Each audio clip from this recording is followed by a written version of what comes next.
अंतरराष्ट्रीय युवा विद्वान, जैन दर्शन में यूनिवर्सिटी टॉप व गोल्ड मेडलिस्ट, जैन सिद्धांत एवं न्याय विषयों को सरलता से समझाने वाले, यूएसए, इंग्लैंड, ऑस्ट्रेलिया आदि अनेक देशों में जैन धर्म की महती प्रभावना करने वाले, पंडित टोडरमल पुरस्कार, युवा विद्वत रत्न आदि अनेक पुरस्कारों से सम्मानित मूर्धन्य विद्वान डॉक्टर संजीव कुमार गोधा जयपुर द्वारा जानिए धर्म का मर्म। इस कार्यक्रम के प्रायोजक हैं श्रीमान हितेन भाई राजू भाई कामदार, श्रीमती सोनिया जी कामदार, श्री शिव कामदार, सिंगापुर। क्षत्रिय चूड़ामणि ग्रंथ 62 श्लोकों की चर्चा हम यहाँ कर चुके हैं। महाराजा सत्येंद्र रानी विजया को समझा रहे हैं और ये समझने और समझाने का काम ये ज्ञान की आराधना का काम है। कौन बनेगा करोड़पति? कौन बनेगा? जिसके पास में ज्ञान होगा, क्या जिसके पास में नॉलेज होगी, वो लौकिक ज्ञान है। हम कह रहे हैं कौन बनेगा केवली, कौन बनेगा परमात्मा, कौन बनेगा तीन लोक का नाथ? जिसके पास में ज्ञान होगा। कौन रहेगा सहज सुखमय शांतिमय? जिसके पास में ज्ञान होगा, जिसके पास में समझ होगी। ये समझ बड़ी गजब की चीज़ है और सत्येंद्र के पास में समझ है, रानी विजया के पास में वो समझ थोड़ी सी कम है। जिसके पास समझ कम है वो आकुलित है और जिसके पास समझ है वो निराकुल है। 63 नंबर श्लोक देखिए। वंश रक्षार्थ राजा सत्येंद्र का प्रयत्न। आगे क्या प्रयत्न कर रहे हैं राजा सत्येंद्र? अयं त्वापन्न सत्त्वां तामारोप्य शिखी यंत्रकं स्वयं तद्भ्रामयामास हन्त क्रूरतमो विधि। क्या कह रहे? तदनंतर मैंने रानी को बहुत समझाने के बाद, उपदेश देने के बाद, किस किस तरह के उपदेश दिए, दो महत्वपूर्ण बातें यहाँ उपदेश में आ गई थी। नहीं दो क्यों, और ज़्यादा। मैंने कितनी बातें कही उसने। एक बात कही, पुण्य का उदय समाप्त हो जाता है तो पाप का उदय आएगा ही। फिर कहा धनादि जगत में जितने भी संयोग हमारे को प्राप्त हुए हैं, उन संयोगों का वियोग नियम से होता ही होता है। वे संयोग क्षणभंगुर हैं। संयोग कहते ही उसे हैं जिसका नियम से वियोग हो। फिर कहा शत्रुता और मित्रता ये केवल कल्पना मात्र है, इसलिए तुम्हें काष्ठांगार के प्रति भी द्वेष बुद्धि नहीं रखनी चाहिए। इतना सब समझाया। रानी को थोड़ा कम समझ में बैठ रही थी। फिर उसे वापस समझाया कि भाई देखो, पात्रता डेवलप करो, है ना। एक नीतिकारों की बात कह दी, अपात्र जीवों को धर्मोपदेश कार्यकारी नहीं होता। अब फिर क्या कह रहे हैं? तदनंतर राजा ने गर्भवती उस रानी को मयूर यंत्र में बिठा करके अपने हाथ से उसको घुमाया। एक यंत्र बनाया, विमान था, मयूर आकृति का विमान था। उस विमान में रानी को बिठाया और अपने हाथ से उसे घुमाया। खेद है कि पूर्वोपार्जित कर्म अत्यंत कठोर होते हैं। ओ क्या कह रहे हैं? राजा सत्येंद्र को अपने वंश की रक्षा का अन्य कोई उपाय दृष्टिगत नहीं हुआ, अतः उन्होंने गर्भवती एवं दुखी रानी को केकी यंत्र, एक प्रकार का हवाई जहाज पर बिठाकर आकाश मार्ग से अन्यत्र भेज दिया। यह बात सत्य है कि भविता में बलवान होता है। क्या करें? इन नीतिकारों की बात ये कह दी, पूर्वोपार्जित कर्म यह अत्यंत कठोर होता है। ये विधि का विधान बहुत कठोर है। याद आ रही है कुछ पंक्तियां आपको? नहीं ध्यान आपको? हाँ, क्या क्या याद आ रहा है आपको? गुणभद्राचार्य की पंक्तियां, आत्मानुशासन की भी पंक्तियां जब हमने चलाया था तब याद की थी सब लोगों ने। जल पाने के लिए मनुज ने कूप खोदना शुरू किया, पर खारा जल अल्प उसे पाताल लोक पर्यंत मिला। अति दुर्गंध युक्त, करदम कीड़ों से था भरपूर, सूख गया तत्काल अहो, विधि का विधान है कितना क्रूर। अब जो लोग नहीं आते थे उस समय में, वो लोग शक्ल देख रहे हैं इधर, क्या करें। काफी पुरानी बात हो गई। कितना बहुत पूरी कहानी बन जाती है इसके ऊपर, स्टोरी लिखो 4 लाइनों के ऊपर, कहानी बनाओ, पूरी कहानी।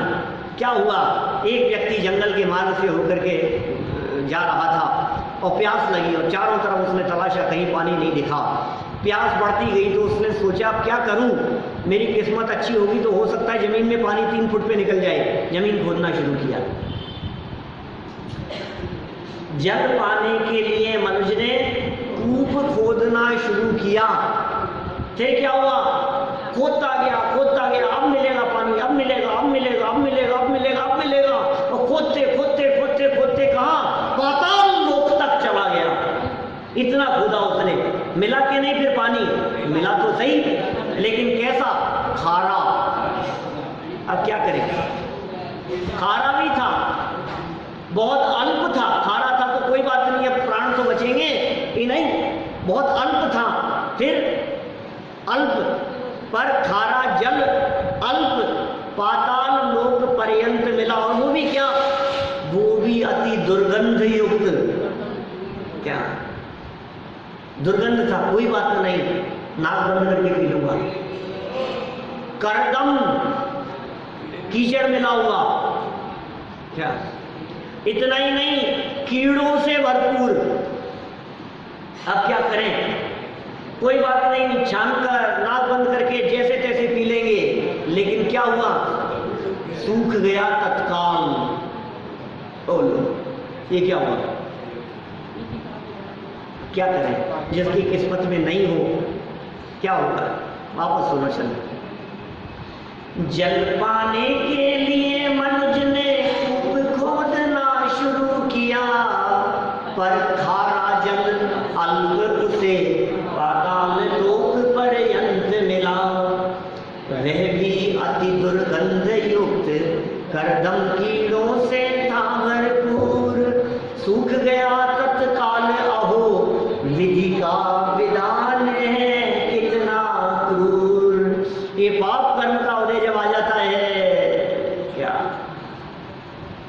तो अच्छे अच्छे लोग क्या करें, बस में नहीं है परिस्थितियां। ये क्या करें राजा सत्येंद्र, ये विडंबना देखो आप, प्रकृति का स्वरूप देखो, परिस्थितियां देखो। उस महाराजा को अपने हाथ से वो विमान चलाना पड़ रहा है जहां हजारों नौकर चाकर आगे पीछे घूमते थे। ये कैसी प्रतिकूल परिस्थिति आ गई है, कोई नहीं है सहयोग करने वाला, किससे मांगे सहयोग और किसके पास में जाएं। ये भवितव्य बलवान है, ये होनहार बहुत बलवान है, ये विधि का विधान। ये नहीं चाहते हुए भी एक बहुत सुंदर श्लोक लिखा पद्मनंदी पंचविंशतिका में, आचार्य पद्मनंदी ने। उन्होंने वहां लिखा कि भाई सुनो, ये जो भवितव्यता है ना, ये बहुत बलवान है। कुर्यात सा भवितव्यतागतवती तत्तत्र यद्रोचते, पद्मनंदी पंचविंशतिका में कहते हैं ऐसा। आई हुई भवितव्यता को लोकः चेतसी चिंतयन्त्यनुदिनं कल्याण में आत्मनः, कुर्यात सा भवितव्यतागतवती तत्तत्र यद्रोचते। समझ में आया क्या कुछ, इनको भजन सुनने, संस्कृत के श्लोक थोड़ी ना सुनने आपको। कितनी सुंदर बात कही है कि सुनो, यह मनुष्य प्रतिदिन अपने मन में अपने कल्याण के बारे में, अपने भले के बारे में, अपने हित के बारे में ही विचार करता रहता है। लेकिन भवितव्यता माने होनहार को, आई हुई होनहार भवितव्यता को जो जचता है, जो रुचता है, वो वही करती है। तुम्हारी सारी की सारी प्लानिंग धरी रह जाती है। कितना सोच लो, दुनिया में कौन कौन ऐसे व्यक्ति हैं, आप लोगों में से कौन कौन ऐसे हैं जो ये सोचते होंगे यार बहुत साल हो गए मेरे बुखार नहीं आया, सोचा किसी ने? कब आया था बुखार? क्यों साहब मुझे तो याद नहीं है आपको बुखार आया है? अजू ये कब आया था बुखार? और बहुत समय हो गया। तो कभी ऐसा लगता है, कभी आपको ऐसा फील होता है मेरे को कभी फ्रैक्चर नहीं हुआ मेरे कभी? आर्जन को तो एक्सपीरियंस है, मेरे को कभी फ्रैक्चर नहीं हुआ। एक बार एक्सपीरियंस तो होना चाहिए। कभी ऐसा एक्सीडेंट नहीं हुआ, बहुत समय हो गया। ये दांत टूट जाते हैं सबके सब, थोड़े एक आध दो थोड़े से हिलने लगे हैं, एक काम करें सभी बदल ले, कितना अच्छा रहे। आपको आता है ऐसा विकल्प?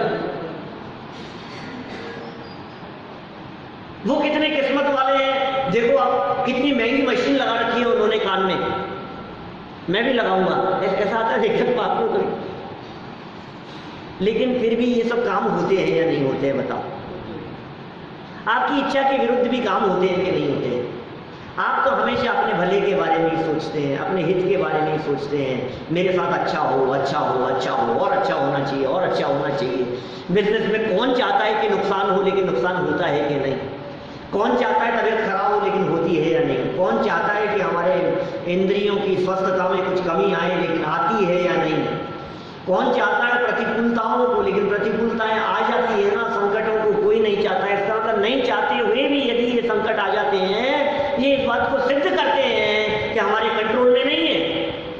किसके कंट्रोल में है? फिर कौन कर रहा है आखिर ये सब? ये फिरकी कौन ले रहा है? कौन कर रहा है? भवितव्यता, भवितव्यता ये कह रहे हैं होनहार। भवितव्य बलवान है भाई साहब, होनहार बलवान है। जो होना होगा वो होके ही रहेगा, लाख प्रयत्न करके भी उसे टाला नहीं जा सकता है। क्या कह रहे हैं यहाँ? नहीं टाल सकते हैं उसे, अनेक प्रयत्न करने के बावजूद भी। देखो पढ़ो विशेषार्थ में क्या बात कहते हैं आगे, सुनो। गर्भवती स्त्री का सभी व्यक्ति विशेष ध्यान रखते हैं। ये जगत में होता है ऐसा, अपनी पत्नी, अपनी स्त्री यदि गर्भवती हो तो बहुत सावधानी रखी जाती है, उसके लिए अधिक से अधिक सुख सुविधा जुटाने का प्रयत्न करते हैं। क्या ऐसा प्रयत्न जगत में देखा जाता है? पर यहाँ विधि की विडंबना देखिए कि राजा सत्येंद्र को अपनी गर्भवती पट्टरानी विजया को अकेले ही अपरिचित स्थान पर भेजने को बाध्य होना पड़ा। अकेले भेज रहे हैं, अपरिचित स्थान पर भेज रहे हैं। राजा होकर के, महाराजा होकर के ये सब करना पड़ रहा है, बाध्य होना पड़ रहा है। होनहार को कौन टाल सकता है? कौन टाल सकता है?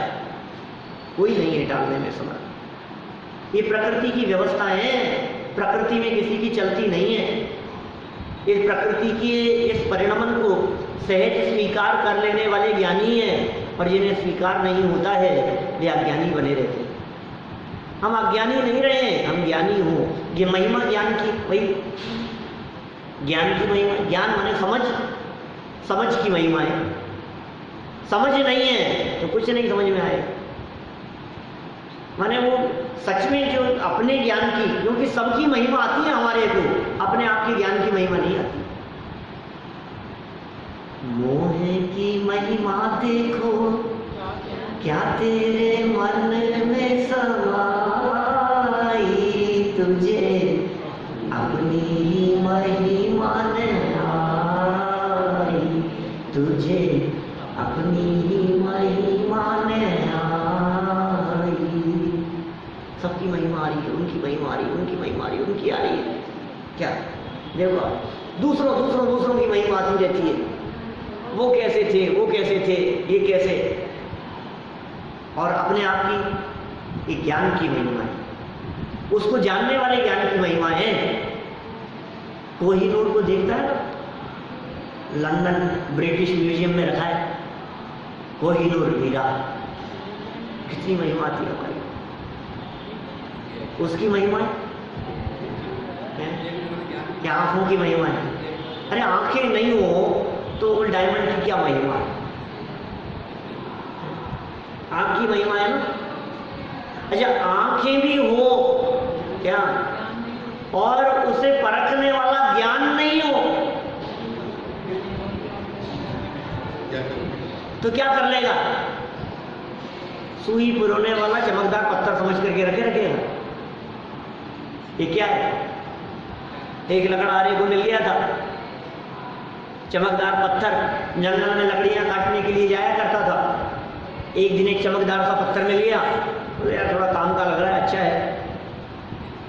घर में ला करके रखा उसने, प्रकाश करने लगा, बोले अच्छा है ये तो बिना दीपक के काम कर रहा है।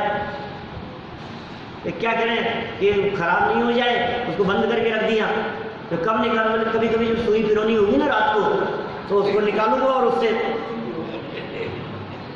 अरे मूर्ख, ये जो रत्न तुझे मिल गया है, बहुमूल्य माणिक रत्न, डायमंड जो तुझे मिल गया है, ये एक रत्न ऐसा है कि तेरे जीवन भर के लिए सारी दरिद्रता मिट जाए, पीढ़ियां बैठ करके खाए, ये लकड़ियां काटने का बिजनेस बंद का, ये काम बंद करना पड़े, सुई पिरोने की जरूरत नहीं पड़े, तुझे 4 नौकर तेरे आगे पीछे लगे, ऐसी व्यवस्था हो जाए।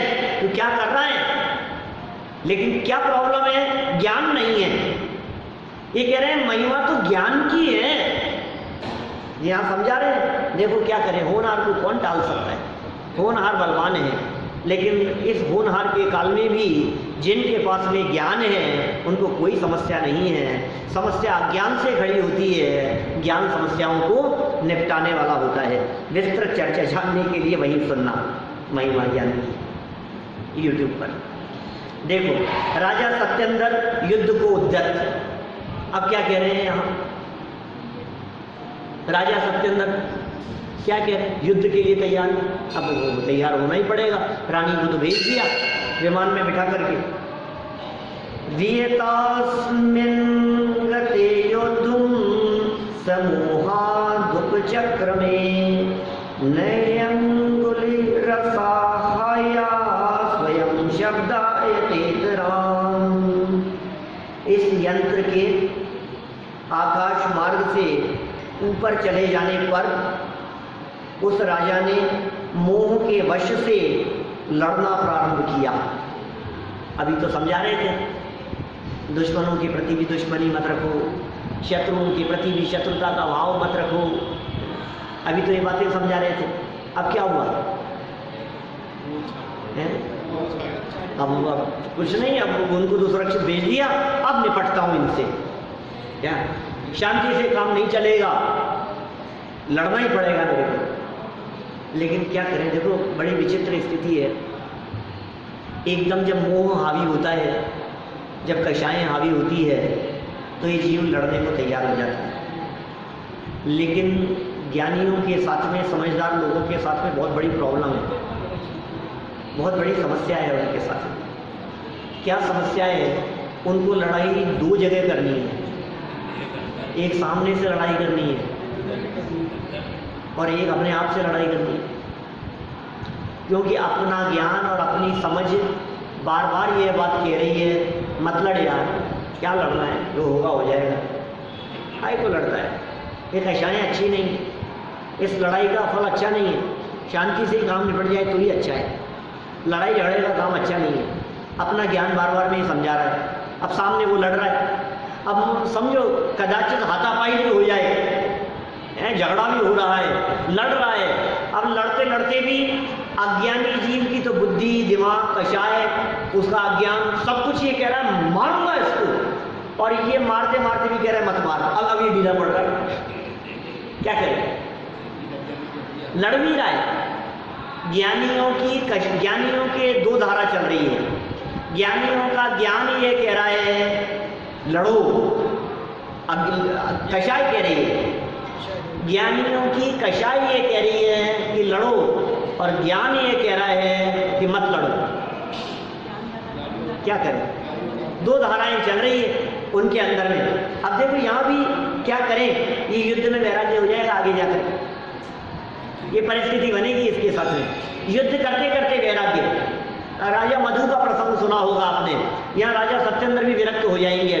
अभी क्या चल रही है यहाँ चर्चा? देखो, मोह के वश से लड़ना प्रारंभ किया।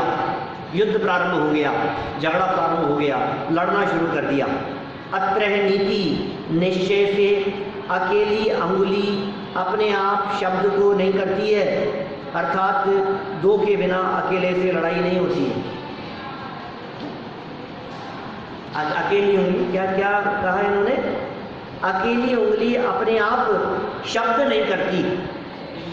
इस उंगली से कितना भी करो आप, शब्द नहीं कर सकती है अकेली उंगली। लेकिन जैसे ही ये दूसरे के साथ में मिली, आवाज करना शुरू कर दिया। तो ये कह रहे हैं दो के बिना अकेले से लड़ाई नहीं होती। इसलिए जब भी आपकी लड़ाई हो तो काम क्या करो, अकेला छोड़ दो, क्या अकेले हो जाओ। ये समझा रहे हैं यहाँ नीतिकार कह रहे हैं लड़ाई दो के बिना नहीं होती। अब दो जने झगड़ रहे हो, पति पत्नी आपस में, तो क्या करो, थोड़ी देर के लिए दूर हो जाओ। क्या जो दोनों सुन रहे हैं वो तो बहुत ही अच्छी बात है। जो अकेले सुन रहे हैं वो फिर सारी जिम्मेदारी उन्हीं के ऊपर है। झगड़े को कैसे निपटाया जाए, क्या करें, कि उन्होंने झगड़ा शुरू किया, हम कमरे से निकल करके बाहर आ गए, अब लड़ दो अकेले, किससे लड़ रहे हैं। अब अकेले कब तक, अकेले झगड़ा होता ही नहीं है ना, अकेले लड़ाई होती ही नहीं है। तो ये कह रहे हैं अब ये राजा सत्येंद्र भले ही यहाँ अकेले रह गए थे, लेकिन सामने क्या हुआ है? सेना आ गई उसकी लड़ने के लिए। देखो, रानी को आकाश मार्ग से अन्यत्र भेजने के पश्चात राजा सत्येंद्र भी रानी को भेज दिया। तो राजा सत्येंद्र भी, पीछे एक चित्र था बहुत अच्छा, अपने ध्यान नहीं दिया, आकाश मार्ग से विदा करने वाला चित्र था ये, अच्छे अच्छे चित्र दिए बीच बीच में। स्वयं ने घुमा दिया विमान को और विमान में बिठा करके रानी विजया को उठा करके चलो भेज दिया। अब देखो क्या हुआ, आकाश मार्ग से अन्यत्र भेजने के पश्चात राजा सत्येंद्र भी अपनी प्रतिष्ठा के रक्षार्थ, देखो अब मोह हावी हो गया,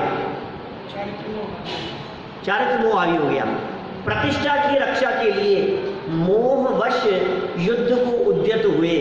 लड़ूंगा नहीं, भाग जाऊंगा तो लोग क्या करेंगे, पीछे से लोग को राज्य करना ही है।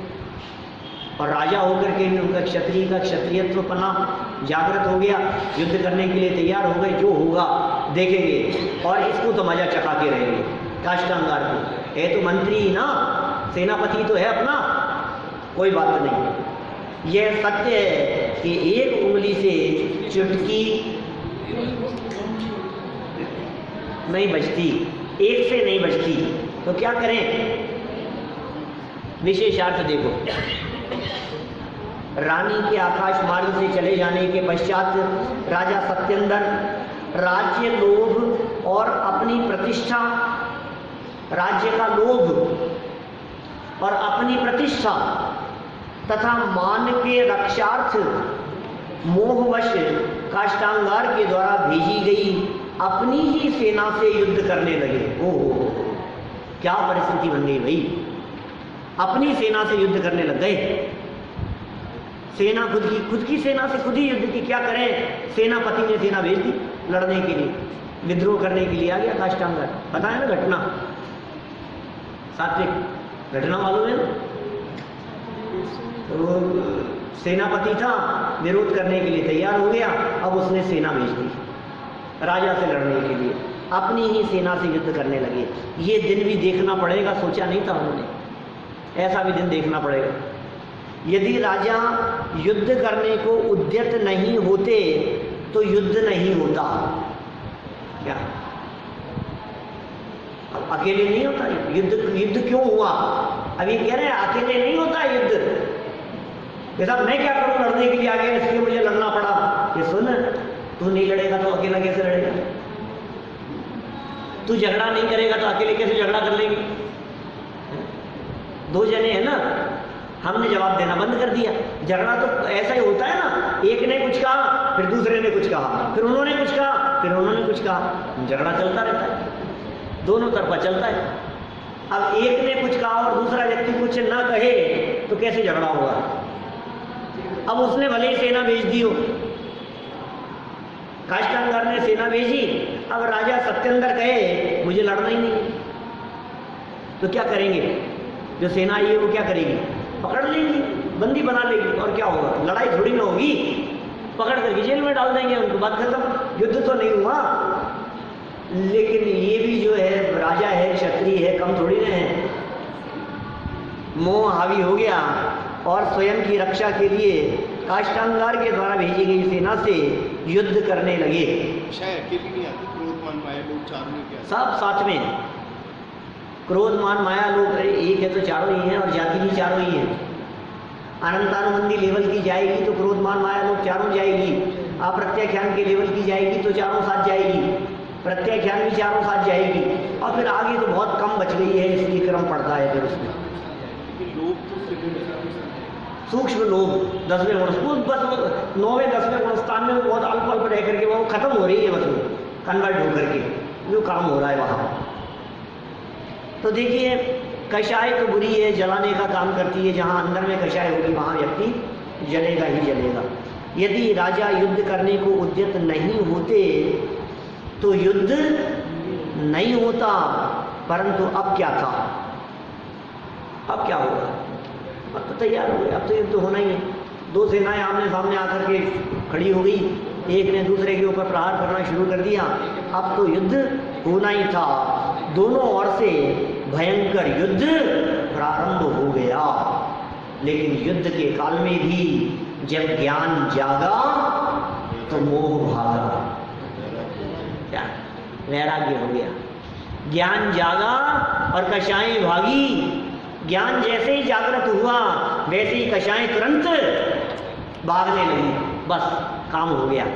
और फिर क्या हुआ? तो फिर आगे कह रहे हैं, युद्ध भूमि में ही राजा सत्येंद्र को वैराग्य हो गया। इस तरह से ये वैराग्य हुआ और फिर दीक्षा ले ली, फिर पश्चाताप का भाव, और फिर आगे जो भी विशिष्ट चर्चाएं हैं, ये सब चर्चाएं हम कल करेंगे। अभी की बात करें यही। इस कार्यक्रम के प्रायोजक हैं श्रीमान हितेन भाई राजू भाई कामदार, श्रीमती सोनिया जी कामदार, श्री शिव कामदार, सिंगापुर।